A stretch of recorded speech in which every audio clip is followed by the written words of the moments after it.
Côte d'Ivoire, le préfet d'Abidjan a annoncé ce lundi l'interdiction de la manifestation de l'opposition contre la nouvelle constitution prévue mercredi devant l'Assemblée.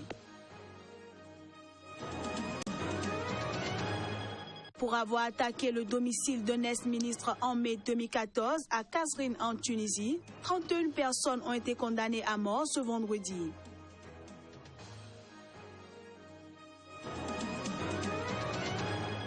Et puis, conformément à son statut d'organisation non gouvernementale internationale à caractère scientifique, le CIFAF et le gouvernement béninois ont procédé ce lundi à la signature d'un accord de siège. Voilà pour le sommaire. Mesdames, Messieurs, bonjour et bienvenue. Au Niger, reprise de la rentrée scolaire au niveau primaire ce mardi. Une exception dans le milieu scolaire, les rentrées scolaires du secondaire et universitaire ayant été boycottées par les enseignants, les étudiants et les élèves en septembre. Les enseignants du primaire ont en effet décidé d'accorder un délai d'une semaine au gouvernement nigérien pour satisfaire leur plateforme revendicative. Pour sa part, le gouvernement promet une année scolaire sereine. On fait le point avec notre correspondant au Niger, Abdul Karim Mahamadou. Ce sont près de 3,5 millions de scolaires du primaire du cycle de base 2 de la formation professionnelle et technique qui reprennent les chemins de l'école ce mardi 4 octobre 2016. Contrairement aux enseignants du secondaire et du supérieur qui observent une série de grèves depuis le début du mois de septembre, ceux du primaire ont décidé d'effectuer la rentrée scolaire. Cependant, ils restent en embuscade car leur plateforme revendicative reste toujours en souffrance. La cause a décidé d'observer la rentrée se passer et sans boycott, sans blocage, sans rien. Mais c'est une façon aussi de dire à nos camarades de se préparer une fois sur le terrain à la lutte. Parce qu'il y a beaucoup de difficultés dans le secteur de l'éducation. En plus de nos doléances, il y a déjà le système éducatif qui est malade. Et au lieu de rester faire des réformes profondes, réfléchies et partagées, on a tendance à prendre le système éducatif comme un moteur sur lequel il faut bricoler à tout moment pour que ça tourne.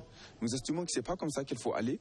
Il vaut mieux rester, réfléchir profondément et partager les réflexions pour que les réformes soient consensuelles et qu'elles soient mises en pratique par tout le monde. Le ministre de l'enseignement primaire, de l'alphabétisation, de la promotion des langues nationales et de l'éducation civique rassure. Le gouvernement a pris toutes les dispositions pour que la rentrée soit effective. Les revendications des enseignants ont trouvé un début de solution. Les dispositions plus pratiques que nous avons prises, c'est d'abord de payer les salaires des enseignants, de payer les pécules contractuels et de mener des affectations à tous les niveaux de manière à ce que tous les enseignants soient à leur poste.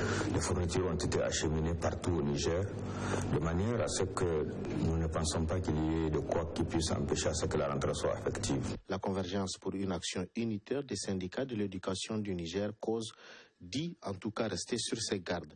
Elle ne cautionnera pas une rentrée politique et entend donc maintenir la pression sur le gouvernement pour obtenir gain de cause.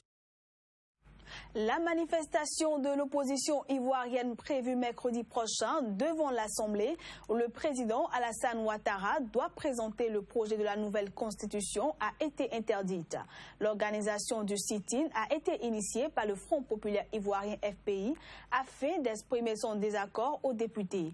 Le projet de nouvelle constitution, qui n'a pas été rendu public mais a été transmis aux députés avant sa présentation par Alassane Ouattara, a été mis en ligne par un parti d'opposition, le Leader.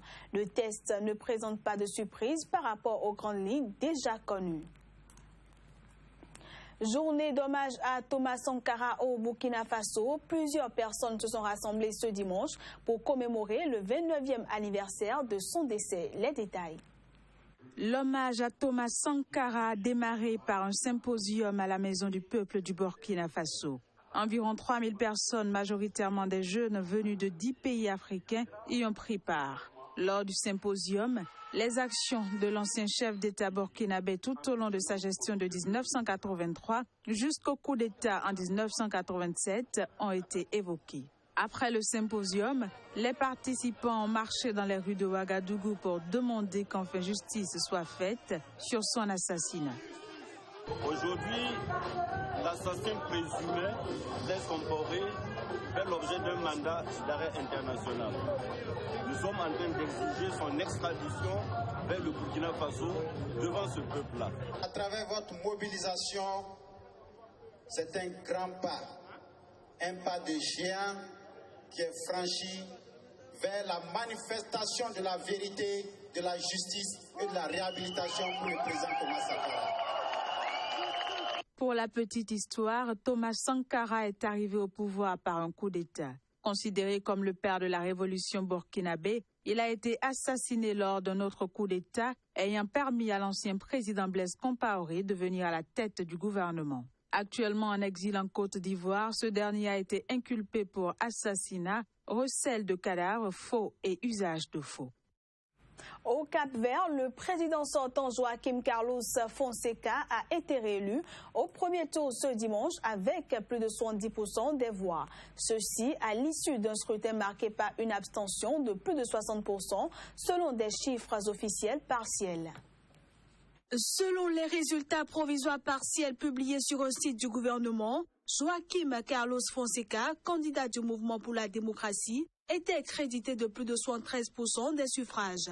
Ces résultats officiels partiels concernent plus de 1000 bureaux de vote sur un total de 1265, soit plus de 80%. Esta é uma eleição histórica do ponto de vista dos resultados.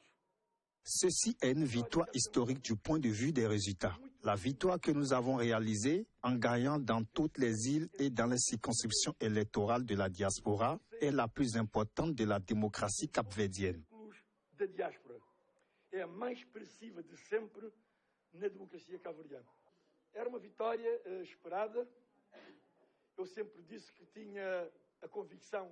Ce fut une victoire attendue. J'ai toujours eu la conviction de gagner cette élection clairement. Mais je sais qu'en démocratie, il n'y a pas de victoire en avance. C'est pourquoi j'ai appelé au vote. Não há vitórias antecipadas e por isso apelei ao voto. Le scrutin a été supervisé par 29 observateurs de l'Union africaine et une vingtaine de la communauté économique des États de l'Afrique de l'Ouest, pour qui tout s'est bien passé. Nous sommes impressionnés par d'abord le calme qui a toujours régné, donc avant les élections, pendant les élections, et nous allons continuer comme ça pour après les élections. La campagne pour l'élection présidentielle s'était achevée ce vendredi sans incident ni grande effervescence. Notons que cet archipel d'Afrique de l'Ouest est doté d'un régime semi-parlementaire dans lequel l'exécutif est dominé par le Premier ministre, le président jouant davantage un rôle d'arbitre. D'une actualité à une autre, en République démocratique du Congo, le dialogue politique s'est poursuivi ce lundi en comité restreint. La majorité et l'opposition ont entamé des négociations directes et ce, malgré les divergences sur le calendrier proposé par la commission électorale qui prévoit d'organiser l'élection présidentielle en novembre 2018.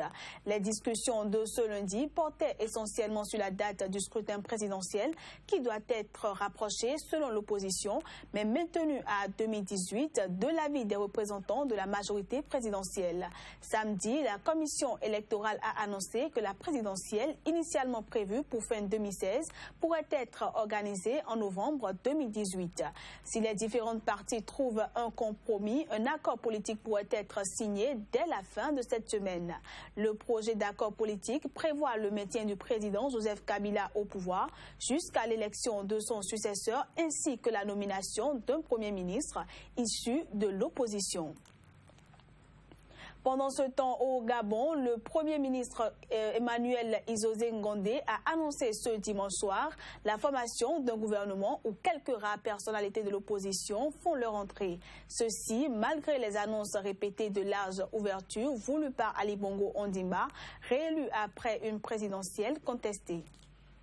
Le premier gouvernement du mandat de Dali Bongo Ondimba est en fait formé. Annoncé ce dimanche par le Premier ministre Emmanuel Izosé Ngondé, il compte quelques rares personnalités de l'opposition qui font leur entrée. Le ministère de la Défense est désormais rattaché au secrétaire général de la présidence et l'équipe est composée de 40 membres et compte un peu plus de 30% de femmes. Cette équipe comprend naturellement des personnalités appartenant à la majorité, mais aussi des membres de l'opposition, ainsi que des acteurs de la société civile. L'équipe compte un peu plus de 30% de femmes et elle a été renouvelée de moitié par rapport à l'équipe précédente. Le chef de l'État sortant Ali Bongo, 57 ans, a prêté serment mardi dernier pour un deuxième septennat après la confirmation par la Cour constitutionnelle de sa victoire. Grève dans les secteurs de la santé et de l'éducation au Tchad. Le mouvement a été lancé ce lundi par l'Union des syndicats du Tchad sur l'ensemble du territoire. L'objectif est de protester contre les mesures d'austérité prises par le gouvernement. En effet, le gouvernement a décidé de réduire de 80% les indemnités et primes des agents de l'État. Les employés assurent un service minimum aussi bien à l'hôpital général de la capitale N'Djamena qu'à celui de la mère et de l'enfant. Même grogne dans les secteurs de l'éducation et de l'enseignement. Depuis le 15 septembre dernier, date de rentrée scolaire officielle au Tchad, élèves et étudiants ont empêché la tenue des cours dans les établissements publics de l'ensemble du pays. En Tunisie, 31 personnes ont été condamnées par contumace à la peine de mort. Ceci pour leur implication dans l'attaque en 2014 contre le domicile de Loftin Ben Jedou, alors ministre tunisien de l'Intérieur, dans laquelle 4 policiers ont été tués. Pour cette attaque revendiquée par un groupe lié à Al-Qaïda au Maghreb islamique, un total de 46 personnes étaient poursuivies par la justice tunisienne. Parmi elles, 31 ont été accusées de nationalité tunisienne et algérienne, étaient jugées en état de fuite et ont écopé de la peine capitale. Précisons que ces jugements ont été prononcés vendredi dernier, mais n'ont été communiqués que ce lundi. Direction le Bénin, où il a été procédé ce lundi à la signature d'un accord de siège entre le gouvernement et le CIFAF, entendez le Centre international en Afrique de formation des avocats francophones. Et ce, conformément à son statut d'organisation non gouvernementale internationale à caractère scientifique. Le dit accord définit prioritairement les clauses à partir desquelles le CIFAF s'établit et exerce ses activités dans le pays. La réaction des deux parties signataires de l'accord suit des propos recueillis par Joël Yetonji et Floris Tossa. À travers cette signature d'accord de siège, le gouvernement du Bénin octroie plusieurs catégories d'avantages en termes d'exonération douanière et fiscale qui s'analysent en réalité comme la contrepartie de l'État béninois à l'action remarquable que mène votre organisation. Mon souhait est que ces privilèges et ces facilités vous aident davantage à accroître le volume de vos prestations et vos réalisations au Bénin, afin que, ce faisant, vous puissiez élargir encore le cercle des bénéficiaires de vos prestations. La signature du présent accord de siège vient consacrer le développement au Bénin par le CIFAF d'un pôle d'expertise inédit. Une telle expertise du CIFAF contribue à l'attractivité économique, au renforcement de l'état de droit et à l'affermissement de la démocratie, gage de la paix au Bénin et en Afrique. Pour ma part, je voudrais vous assurer, Monsieur le Secrétaire général, de ma détermination à faire en sorte que les privilèges prévus par le présent accord soient utilisés dans l'intérêt exclusif du bon fonctionnement du CIFAF. Et voilà, mesdames, messieurs, ce sera tout pour cette édition. Merci à tous de l'avoir suivi et passez une excellente journée en compagnie des programmes de SICA.